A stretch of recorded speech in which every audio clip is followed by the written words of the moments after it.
pessoal, boa tarde. Muito obrigado pela presença de todas, todos, né?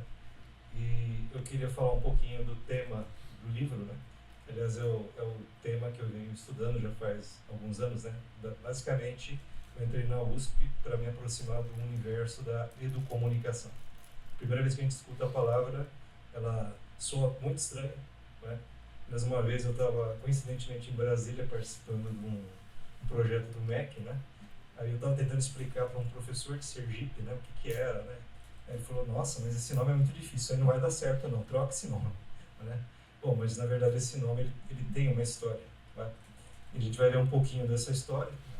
E quem sabe daqui a alguns minutos vocês já vão ter, assim, um pouquinho mais de proximidade com a nossa área, né?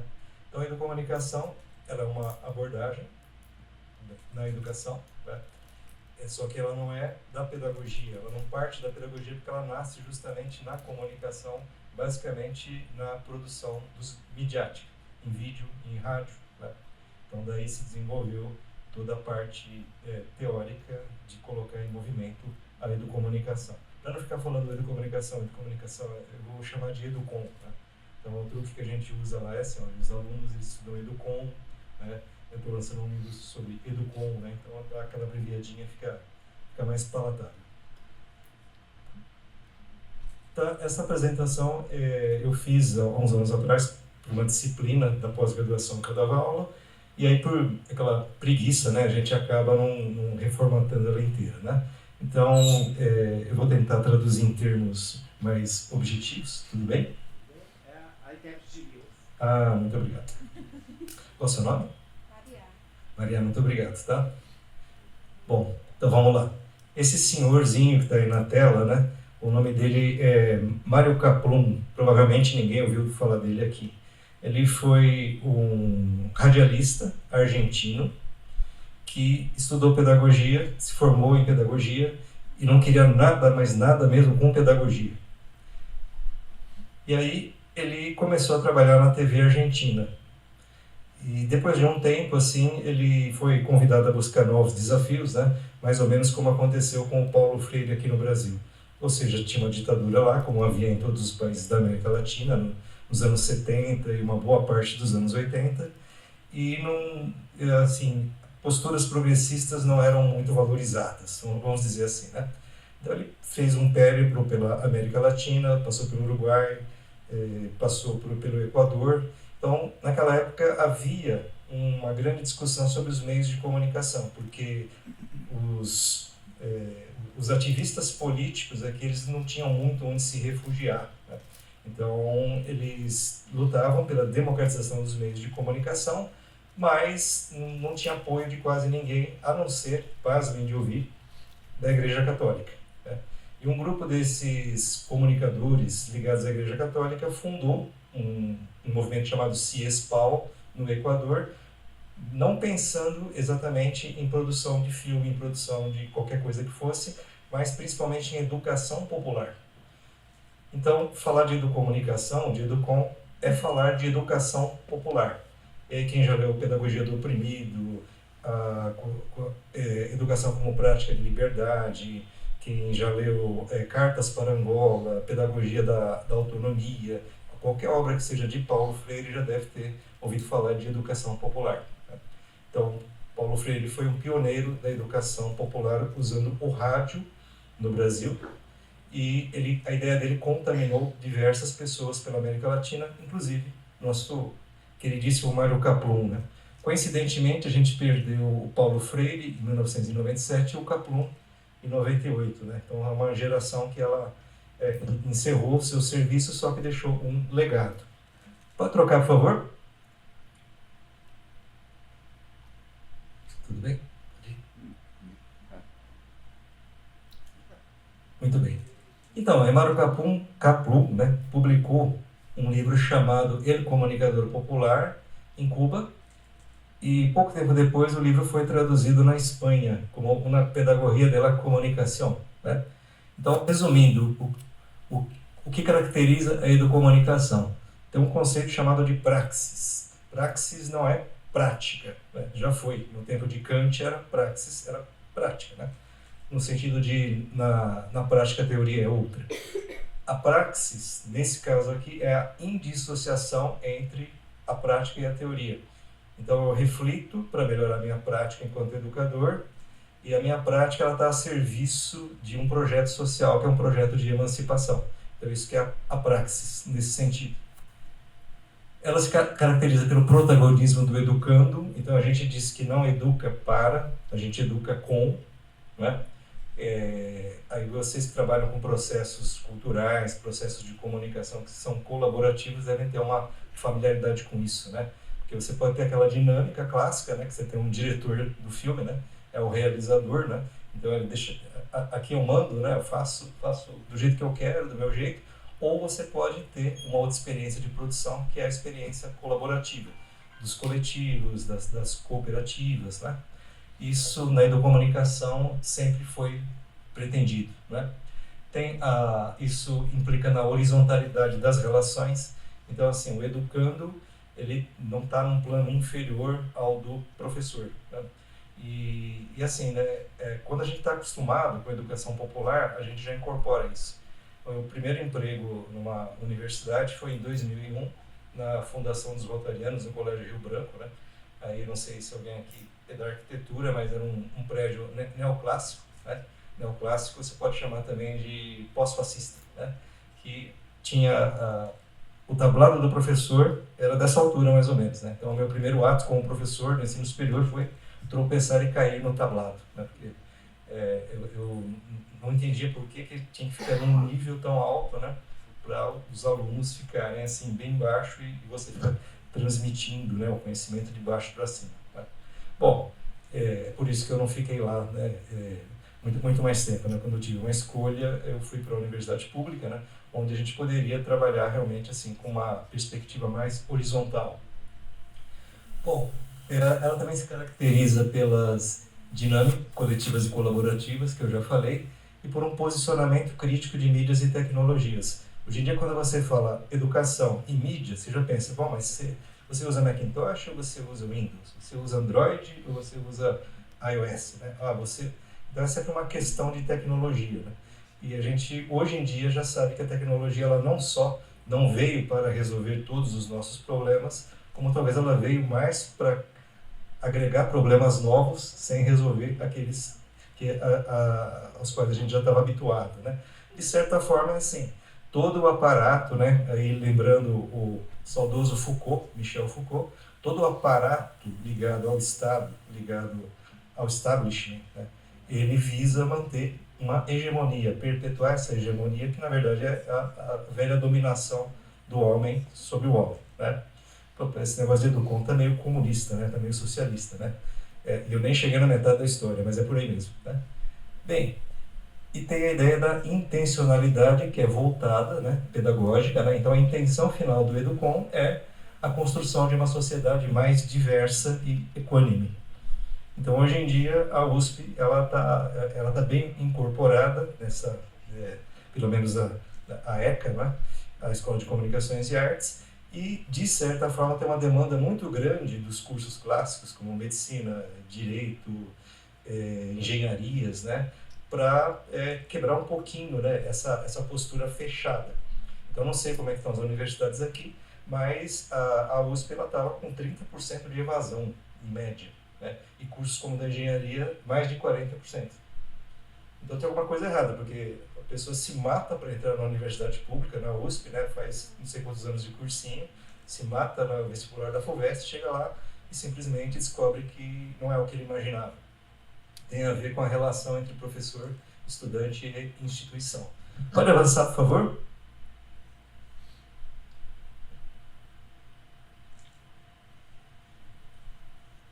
Pode avançar. Eu não sei que gesto que eu faço. Né? Já foi. Tá bom. É lento. Maravilha. Bom, eu vou... Esses blocões de texto aí eu vou dar uma resumida, tá? Então, assim, como a educação se vê, né? Então, a ideia é transformar a realidade por meio de ações comunicativas coordenadas. Que realidade é essa? A realidade social. Então, há 2 anos atrás, a gente foi fez pela última vez, teve um projeto na USP, que é o projeto Comunidade, a Escola na Comunidade, né? USP nas Comunidades. Que simplesmente assim, tinha um laboratório numa carreta e a gente ofereceu uma oficina de podcast e videoclipe, né, em Paraisópolis. Então, Paraisópolis é a terceira comunidade, a terceira maior favela do Brasil. E assim, as pessoas moram lá, elas querem atividade cultural, as crianças queriam fazer podcast, mesa-cast, né, videoclipe, né? Então, as pessoas tinham uma procura por produção midiática, né, pelo direito de exercer, de se expressar comunicativamente, de se expressar pela mídia, de fazer seus filmes, seus conteúdos, e não tinha esse respaldo. Muito embora a gente tenha feito esse trabalho no CEL, né, naquele equipamento que é um escolão, né, que tem várias coisas, tem cultura, tem esporte, né, mas não fazia parte do projeto da prefeitura levar esse tipo de conhecimento para as periferias. Talvez porque eles acham que essas pessoas têm outras coisas que elas queiram mais do que produzir audiovisual, né? E a gente provou que não, que as pessoas estão muito carentes mesmo de exercer esse direito, né? E o melhor jeito das pessoas constituir um público para o audiovisual brasileiro se as pessoas verem que, olha, audiovisual é uma coisa boa, é uma linguagem que a gente se expressa, né? Você não precisa fazer uma faculdade de cinema para entender o filme, né? Fazer um filme cabeça, né? É uma coisa que se tem direito. É mais ou menos, né, da minha primeira formação, que foi música clássica, né? Tinha essa ideia de que eu não vou no municipal porque eu não tenho roupa para ir, né? Eu não tenho roupa para ver um concerto, porque eu vejo na novela que o pessoal vai de smoking, né, para ver orquestra, né? Acho que se não for de pelo menos um blazer, acho que te barram na porta, né? E assim a gente vai abrindo mão dos nossos direitos básicos de acesso à cultura. Então, a mídia também funciona dessa forma, né, no Educom. Bom, então existe o que a gente chama de postura crítica, né? Então, tem dois períodos na escola na relação dela com a mídia. Primeiro, não podia. Tá? Não podia ter televisão, não podia passar filme, né? Ainda mais se fosse escola de freira, de padre, escola religiosa, assim, menos ainda, né? E depois, né, hoje em dia você tem uma postura contrária, que é assim, não, tudo, desde que tenha tecnologia, tudo é bom. Então mete computador, né? Mete data show, mete luz eletrônica, né? Faz tudo o que for preciso, né? A tecnologia vai fazer a escola ficar melhor, ainda que o professor não saiba usar e ainda que os estudantes não tenham acesso, porque tem escola com câmera, com gravador, com uma série de coisas, trancada naquela salinha, né, que o diretor tem a chave e não empresta para ninguém com medo de que quebre ou de que roubem. Né? Aí a diferença entre uma câmera guardada, quebrada ou roubada não existe, né? É um bem indisponível, né? Então a educomunicação ela se propõe a ser também uma instância de democratização da mídia, de acesso e de produção. Por fim, existe essa palavra mágica que é transdisciplinaridade. Né? Então, a gente está acostumado, né? Olha, eu estudei na escola, eu gostava de matemática, mas não de geografia. Se bem que no meu caso era o contrário. Né? Eu gostava de ciências, mas eu não gostava de história. Né? Por quê? Porque na nossa cabeça o conhecimento está todo fragmentado.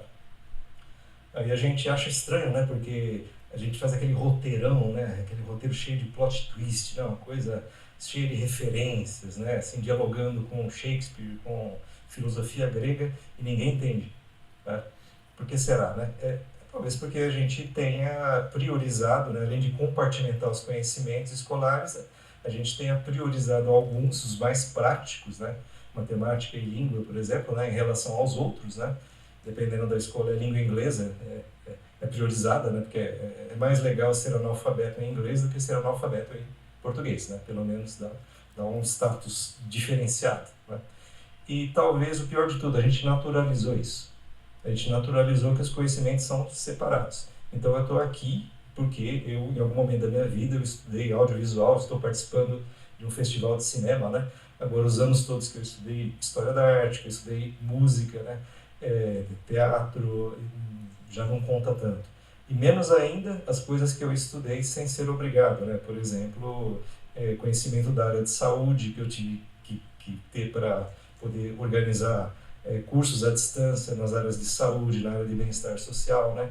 Então, no fundo, gente, no fundo, o conhecimento ele só tem uma área, né? Essa área é assim, né? Tudo que a gente tem direito de saber. Né? Pode me andar, por favor? Obrigado. Então tá aí, tá? Eu não sei se o grau de simpatia que vocês têm com esse senhor aí, né? O Paulo Freire, né? Mas ele é assim, né? Se tivesse um santo padroeiro da educomunicação, seria o Paulo Freire, né? Então, na verdade, tem dois pais, né? Tem o Paulo Freire e Mário Kaplun, e grande elenco, né?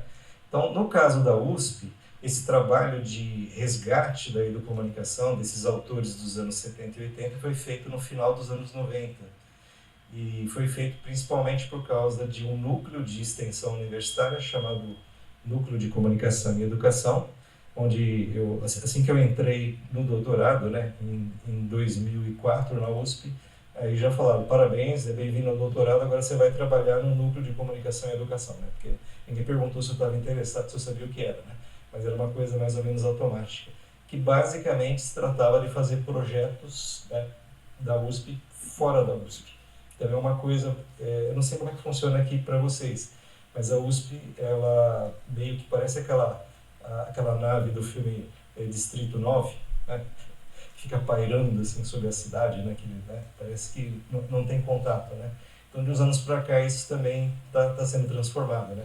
A universidade ela tem que se engajar no acesso, né? Assessoria técnica, pedagógica para escolas, mas também para outros órgãos do governo, para órgãos fora do governo, fazer parcerias com a iniciativa privada, mas não deixar que a iniciativa privada tome as rédeas dos projetos, senão eles sempre vão ser voltados para a exclusão, não para a inclusão, não é?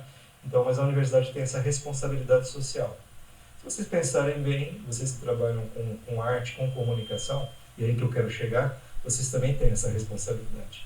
Porque a gente está falando que a comunicação educa. Não existe educação neutra e também não existe comunicação neutra. Ou você, por omissão ou por intenção, você fortalece o status quo, né? Quem está já na hegemonia, fortalece, ficam mais fortes politicamente, mais ricos, mais reconhecidos, né? Ou a gente faz um esforço para ir para o lado contrário, para buscar quem não tem esse protagonismo e conscientizar eles de que é um direito acessar a arte, acessar a comunicação e, consequentemente, de se educar, né? Se educar esteticamente, não só nas coisas práticas da vida. Então, a educomunicação ela acontece em três instâncias: a educação não formal, que alguns conhecem como ONGs, né? Organizações da sociedade civil. Foi aí que ela começou, né? No sindicato, no movimento estudantil, nas ligas camponesas. Hoje em dia, ela também acontece na educação formal. Então, acho que o nosso maior case de sucesso é uma parceria que tem desde 2004 com a Prefeitura Municipal de São Paulo, desde o governo da Marta Suplicy. Nós temos educomunicação como uma área de projetos nas escolas municipais. E ela acontece também muito hoje em dia na educação informal. Onde está essa caixa acústica? Né? Bom, tá. Então, como eu dizia, né, educação informal é aquilo que todo cineasta faz. Ele faz um filme para discutir uma questão. Então, a educação informal, essa é a área de responsabilidade do produtor cultural, do produtor de mídia, sabe? Do gestor de comunicação, né? Ou os artistas que, ao invés de escrever, né, com um texto, escrevem com uma câmera e um gravador, tá? Então, eu queria que vocês começassem a se ver como educadores também. Tá? Então, é muito tênue essa linha que separa a educação da comunicação. Talvez ela nem exista. Vocês só passaram pela escola, se formaram, seja lá no que for, porque vocês tiveram professores que comunicaram para vocês, né, que tornaram comum determinados conhecimentos. Então, a responsabilidade do professor, que deve realmente se esforçar para que o aluno aprenda, ela também ela interfere com a responsabilidade do comunicador. E é só a gente ver assim, né, que tipo de comunicação violenta ou que tipo de comunicação excludente, como que ela influencia a sociedade para a sociedade se tornar mais egoísta, mais excludente também, né, mais competitiva, né, até que a gente chega naquele estado de barbárie original, que é a guerra de todos contra todos. Então a gente tem que acreditar no poder da arte de transformar essa realidade. Então muito cuidado com as mensagens que os filmes veiculam, né? Isso faz parte também do referencial da educomunicação. Pode andar, por favor? Pode trocar, por favor? Ah, foi. Então, aí tem um conceito que eu demorei um pouquinho para entender, né? Isso aí tem várias áreas que discutem, né? Ecossistema comunicativo, né? Isso aí vem da obra de um colombiano chamado Jesus Martín Barbeiro. É o cara que fala das mediações, né? Todo mundo que estuda comunicação em algum momento tem que ler o livro do Martín Barbeiro, né? Então ele coloca da seguinte forma, né? Como que a comunicação ela pode ser um ecossistema, né? O ecossistema não é um monte de bicho um querendo comer o outro e depois vem um urubu e resolve, né, o fim da cadeia alimentar, né? Na verdade é assim, né? Um ecossistema ele é um sistema onde todos os seres estão interligados, onde há um fluxo de energia permanente entre todos esses seres. Então vai pensando na metáfora, né? E que há trocas. E essas trocas, se elas têm uma boa qualidade, o ecossistema se mantém estável. Quando começa a ter desequilíbrio, quando começa a ter excesso de predação, quando uma ideia, né, começa a predominar como uma espécie, né, quando vem uma espécie invasora, né, normalmente o ecossistema ele sofre, como a gente está sofrendo hoje em dia aqui, né, no Cerrado, na floresta, né, a gente está vivendo as consequências do que é um planeta onde o ecossistema entrou em desequilíbrio.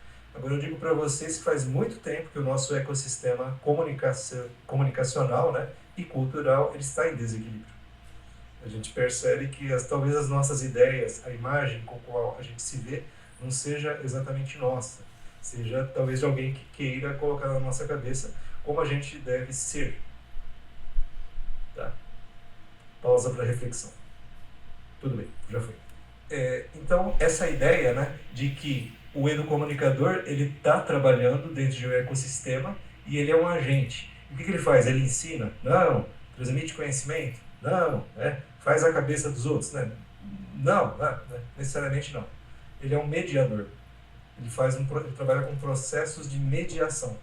Então, quando a gente fala em mediação cultural, mediação pedagógica, né, a gente está falando assim, mediador é um cara que fica no meio, né, apartando a briga, né, assim, esse é um tipo de mediação. Só que essa mediação, né, reativa, ela não é o objetivo da educomunicação, mas sim uma mediação propositiva. Então, identificar uma questão, identificar uma demanda, onde tem uma fraqueza nesse ecossistema e trabalhar no sentido de torná-lo mais equilibrado. E esse é o trabalho do educomunicador, que pode ser produzindo mídia, pode ser gerindo, né, fazendo a gestão dos meios de comunicação. Tem as vertentes. Vamos ver um pouquinho? Vamos ver o próximo?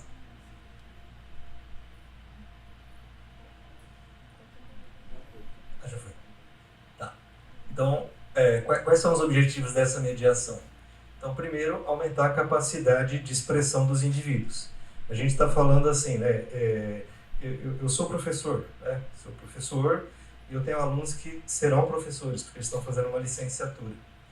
Então, na verdade, o meu objetivo é fortalecê-los, né? Fortalecer o seu grau de expressão para que eles depois assumam essa responsabilidade com os outros estudantes que vão passar por eles.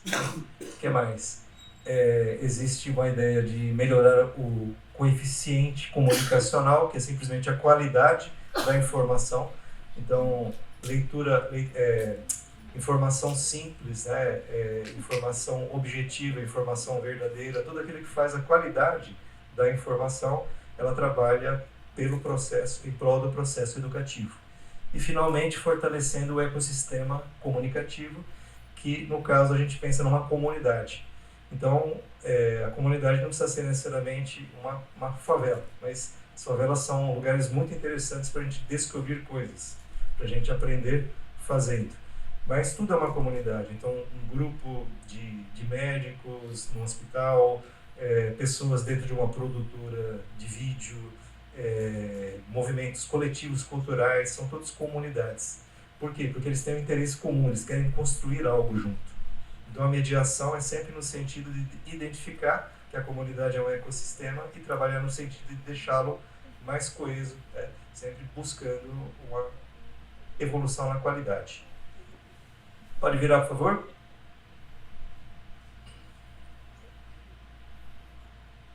Bom, essa é uma das primeiras definições, né, da educomunicação, ainda logo depois, logo no começo dos anos 2000. Esse Soares aí, o nome dele é Ismar de Oliveira Soares, por coincidência ele foi meu orientador, né? Então ele é tido como uma pessoa no Brasil que ele resgatou a ideia da educomunicação e sistematizou de um jeito que a gente consegue praticar, consegue trabalhar com as pessoas, né? Colocar uma certa metodologia. Então, vou fazer já uma propaganda que, saindo desse júri, na quarta-feira, quando encerrar esse evento, eu vou direto para Brasília. E na quinta-feira está começando um Congresso Nacional e Internacional de Educomunicação, na UNB. Né? Então, nós estamos, de certa forma, assim, né? Essa ideia que antigamente ninguém sabia o que era, né? Ninguém conseguia nem pronunciar direito o termo, ela ganhou corpo, né? E o reconhecimento, né? E dentro do programa de integração latino-americano, que é onde eu dou aula na pós-graduação, aliás, onde eu conheci o Cristiano, né? A gente está também conseguindo reconectar com outros lugares da América Latina que sempre trabalharam nesse sentido, mas que perderam um pouquinho essa conexão porque não houve um movimento assim forte para ressignificar a educomunicação como houve no Brasil. A exceção de Cuba, né? Então, em janeiro, né, eu fui para Cuba, antes do Eduardo Moreira, inclusive, né? E lá em Cuba eu descobri que eles têm educomunicação, eles falam a respeito, né? E a gente meio que está reconectando esses vínculos, né? É uma corrente educacional que ela é latino-americana, né? Então ela é da nossa periferia aqui, a gente está na periferia do mundo, né? Tanto em termos de acesso quanto de produção cultural. A gente não produz tanto, não tem tanto recurso para produzir, tem que se virar com muito menos do que Estados Unidos e Europa. E até, a gente está comendo poeira até de países como a Índia, que não é exatamente um país milionário, né? Eles são ricos de pessoas, né? Tem muita gente, né? Mas aqui a gente ainda está, não sei porquê, né? A gente assumiu uma condição periférica, né? E então, do meu ponto de vista, no meu projeto profissional, a educomunicação é uma ferramenta, é um recurso que a gente usa para tirar a gente um pouco dessa periferia cultural, sem ter que imitar os modelos de produção e de formação dos Estados Unidos e Europa. Porque eles vão muito bem, obrigado. Né? Eles só têm medo de imigrante, né? Eles só têm medo, por exemplo, vocês te tratam muito bem, desde que você não ameace que você vai viver, né, lá nos Estados Unidos ou na Europa, né, porque a prosperidade deles, né, o sucesso civilizatório deles não é para ser compartilhado. Então a boa nova é que a gente não precisa mais sonhar, né, como é que se dizia nos anos 80, né, para os músicos, né, falava assim, olha, a saída passa pelo aeroporto de Cumbica, né, a saída é por lá, né, porque assim, se você trabalhar com arte, com cultura, não tem de ficar dando murro em ponta de faca aqui no Brasil, né? Então, esse tipo de postura atrasou muito, né, o nosso avanço, né, enquanto cultura mesmo, né, enquanto identidade, né? Então, de certa forma, eu penso, né, eu não abandonei a minha trajetória, que começa na música, né, não abandonei minha trajetória na produção audiovisual, depois que eu entrei na academia, mas, na verdade, agora, como professor, por meio da educomunicação, eu tento fortalecer esse projeto de identidade nacional e de emancipação por meio da prática educativa. Isso é educomunicação. Acho que a gente já está chegando no fim. Pode andar, por favor? Obrigado. Onde a gente vê a educomunicação acontecer? Educação para a comunicação. Então, as pessoas aprenderem como é que você lê um filme, né? Como é que você entende a informação da mídia, como é que você diferencia uma fake news de uma informação de qualidade. A mediação tecnológica, que é você desmistificar a tecnologia, né? Tecnologia não é uma panaceia, não faz milagres, não é magia, né? ela tem pessoas por detrás, né? O algoritmo não se criou sozinho, alguém mandou fazer, pagou para fazer, para você receber assim aquele monte de spam que você não queria receber, né? Só porque você entrou inadvertidamente em algumas páginas, né? Então a tecnologia ela é importante, mas ela não é a salvação da humanidade, ela tem que ser vista com viés crítico, porque sempre houve algum tipo de tecnologia, mas de repente hoje em dia a tecnologia virou assim a mágica, né? Isso, cuidado, gente, isso aí é o caminho que leva para o lado errado. Gestão da comunicação, então uma coisa que a gente faz projetos comunicacionais, né? Não só assim, não é aquela gestão como nas relações públicas, é outro tipo de gestão. A nossa gestão visa democratizar o acesso e a prática da produção, né? Reflexão epistemológica, que nada mais é do que o que os acadêmicos fazem, né? Estudar todas as relações entre comunicação e educação. E, por último, né, tem uma área chamada expressão comunicativa por meio da arte, que é assim, a arte comunica. A arte comunica do jeito dela.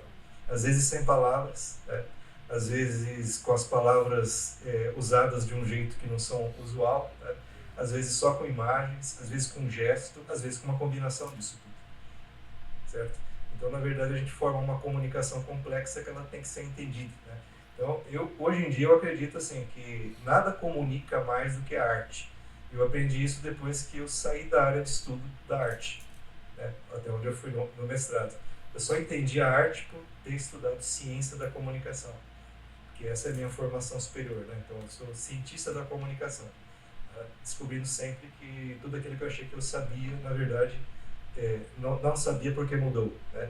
Aquele mundo que a gente foi educado, ele não existe mais. Esse mundo, não sei se ele é melhor ou pior do que o mundo que meu pai viveu, mas é o único mundo que a gente tem para viver. Então a gente tem que fazer essa mediação, né? Dentro e fora das nossas cabeças. Pode andar, por favor?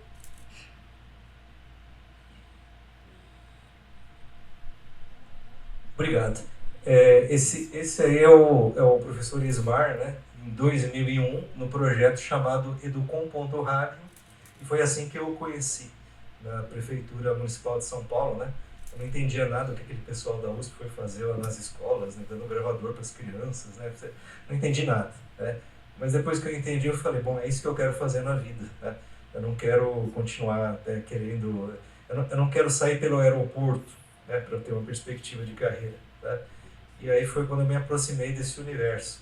Então faz exatamente 22 anos, né, que eu me voltei para esse estudo, né? E agora eu tive a felicidade, né, de primeiro me doutorar, né, tendo como objeto a educomunicação, prestar um concurso onde eu fiz o meu doutorado e agora eu sou professor, onde eu fiz o doutorado, tá?